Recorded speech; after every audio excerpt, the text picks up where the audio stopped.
Welcome back, digital wanderers. Today we're diving headfirst into a cinematic roller coaster of epic sword fights, undead panic attacks, and emotionally damaged adventurers with great jawlines. Yes, it's time to talk about the most over-the-top, underappreciated, beautifully broken, or just plain glorious games you probably abandoned halfway through to play Fortnite. Again, so grab your popcorn or your controller, and let's roast, praise, and slightly romanticize every pixel. And hey, if you survived the chaos and still haven't subscribed, I'll assume you were eaten by zombies in Heron or got lost in a Roman Colosseum. Ring the bell, smash the button, do the thing, or prepare for your controller to be cursed by Roman gods. Black Myth. Wukong drops like a fever dream straight out of Chinese folklore, and it's glorious. Picture this. Jaw-dropping visuals, giant mythical monsters, a magical bow staff that obeys your every whim, and a monkey that could outfight any Marvel hero. The art direction is so detailed you'll want to pause the game just to stare at moss. Then something with antlers and too many teeth shows up and eats your face. The transformations mid-fight are genius. You're constantly adapting, thinking, reacting. It's strategy with spectacle. But don't get too comfy, because the enemies are unforgiving and the combat asks you to bring your brain, not just your thumbs. The story? Rooted in Journey to the West, but retold with enough cinematic magic to make it feel brand new. It's the kind of game that legends are made of. Literally. Next, we shuffle into Resident Evil 2 Remake. This game is basically horror perfection in a trench coat.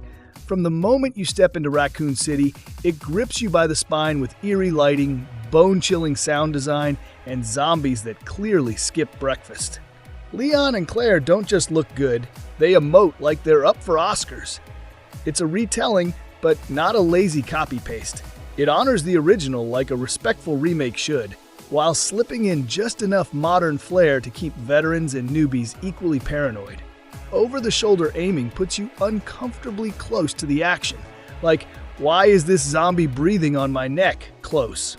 Add upgraded puzzles, smarter level layouts, and dread that crawls under your skin instead of jumping out of closets, and you've got a horror masterpiece.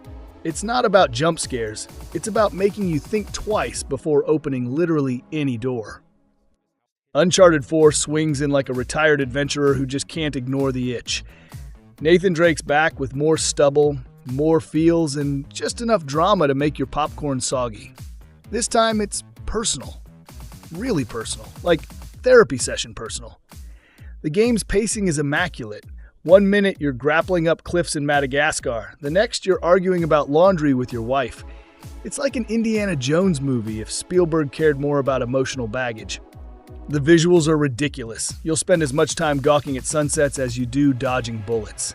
And the gameplay? Smooth as butter on a hot pan. Stealth, shootouts, climbing, puzzles, it all blends together like the ultimate action smoothie. The brother dynamic adds actual heart. By the end, you're not just watching an ending, you're grieving a goodbye. Closure? Yes. Tears? Maybe. Let's go. Let's kick off with Ryse, Son of Rome. I booted it up not expecting much, maybe some dusty pixels and toga cliches. But no, bam! It hit me with visuals that practically slapped me in Latin. Ancient Rome never looked this polished outside a museum gift shop. It's all there, majestic pillars, screaming centurions, bloodied sand, art gallery stuff, but with more dismemberment. Sure, the combat's not the deepest, but when you're slicing through enemies in cinematic slow-mo with more flair than a Marvel finale, who cares? It's like rhythmic button ballet. Add to that a revenge-fueled plot with a protagonist who sounds like he eats gravel for breakfast, and you've got yourself a surprisingly emotional gladiator simulator. And when you're marching soldiers through formations like you're auditioning for a History Channel documentary, it all just clicks. Critics say it's repetitive. I say it's therapy. Call it what you want, Ryse delivers old-school carnage with next-gen shine. Horizon Zero Dawn is one of those games that swallows you whole. 1 minute you're booting it up, next thing you know it's 3 a.m. and you're weeping over robot giraffes. The open world is breathtaking, a future where nature's taken over but left the Wi-Fi on just enough for machine monsters to roam freely. Aloy, your heroine, is sharp, independent, and not afraid to shoot a mechanical T-Rex in the face with a flaming arrow. Her journey? full of mystery, sci-fi reveals, and emotional gut punches.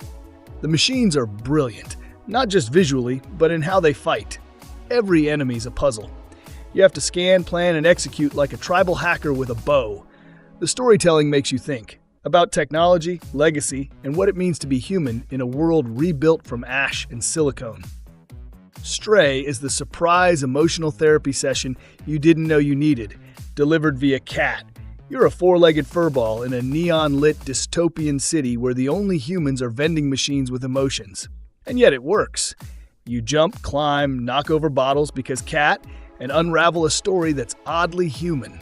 The bond between the cat and a tiny drone named B12 somehow delivers more emotional resonance than most AAA cutscenes. It's beautiful, melancholic, and deeply immersive. There's zero combat, but tons of charm.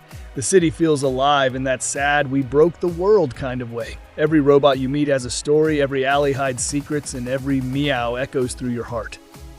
Then there's Mad Max. Imagine getting dropped into a world where deodorant is extinct, cars have spikes, and everyone's angry and sunburned. That's your Monday in Mad Max. You build your war car, the magnum opus, and proceed to rain fiery death on anything that moves. It's beautiful, bleak, and totally bonkers. The desert isn't empty, it's a storybook made of sand and steel. The combat is weighty, brutal, and satisfying, whether you're in a fistfight or smashing a convoy into next week. Customizing your ride feels like Mad Max Pimp My Ride Edition, and every part matters. The plot? Surprisingly emotional. Max isn't just a grunt, he's a broken soul in search of purpose. And when a game makes sand feel this cinematic, you know it's doing something right. Just Cause 4? Think, Michael Bay meets Minecraft. You've got Rico Rodriguez, an action hero with a grappling hook, a wingsuit, and no regard for structural integrity. Tornadoes? Ride 'em. Explosions? Make 'em bigger. The story? Let's be real. It's there to keep your thumbs busy between physics experiments. The hook is the hook, literally. Tether things together, launch cows into orbit, attach rockets to boats, and watch chaos unfold. It's creativity unhinged. The weather system adds new ways to blow stuff up, which is kind of the point. It's not about nuance, it's about giving you a sandbox and shouting, "Now break it!" And it's glorious. Plague Tale: Innocence.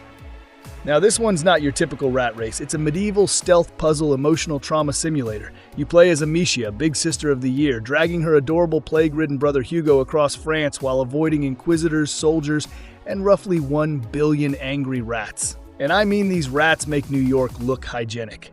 But for all the horror, there's heart. The sibling bond is what sells it. The gameplay? Smart. You're not John Wick. You're a teenager with a sling and a death wish. You use light, alchemy, and stealth to outwit rather than outgun. And it works. Every victory feels earned. Every moment of quiet feels like a hug before the storm. This game will get under your skin, into your heart, and maybe make you cry a little. Or a lot. Finally, Dying Light. Zombies are everywhere. You've got a rusty pipe and parkour training from the Jason Bourne school of running for your life. By day, it's survival light, scavenging, crafting, bashing undead heads with style. By night, pure terror. The monsters evolve. They're faster, hungrier, and you better be home before curfew. The real beauty lies in movement. You don't just play the city, you dance through it. Ledges, rooftops, alleyways, they're your allies. And when the adrenaline kicks in as you're chased by night predators, peak gaming. The plot's decent, but the gameplay is the star. Crafting, fighting, running, surviving. It's intense, addictive, and surprisingly deep. Dying Light isn't just another zombie game, it's the one that bit back. If you made it this far, congrats. You've survived the most chaotic gaming roller coaster of ancient Rome, cyberpunk cats, and desert car chases. Smash that subscribe button like it's a Roman gladiator. And if you've ever punched a zombie while ziplining through a storm, you owe us a like. Catch you in the next one, Legends.